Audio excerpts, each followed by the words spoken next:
Morning, it's Beetle J. Drinking my Beetle juice. And for Beetle J, it's a Beetle day every day. So what I've got here is I've got two copies of the Beatles 67 through 70.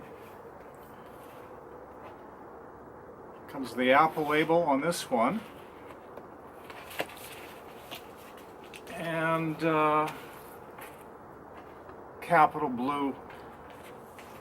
This compilation record was initially released in 1973, and it was compiled by Beatles manager Alan Klein.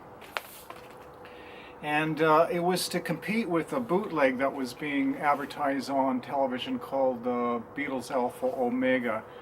And whoever was selling Alpha Omega, they didn't have the copyright approval to do it. And when they were advertising this particular record on television, they were actually saying this is Beatles approved. And the quality on this particular record was much better than Alpha Omega. Now, one thing I just didn't know until today was initially they had considered not only putting tracks from the 1962 to the 1970 studio albums, but there was consideration of putting on Beatles solo tracks up to that date. So all the solo tracks in the early 70s for John, Paul, George, and Ringo, they all had hits. But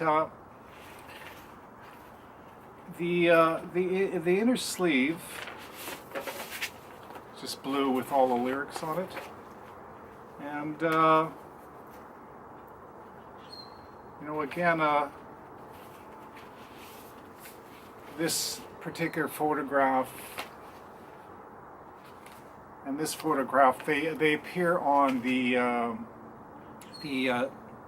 62 to 66 compilation record, the red version of this. Great compilations, one of the early compilation albums from the Beatles. Yeah.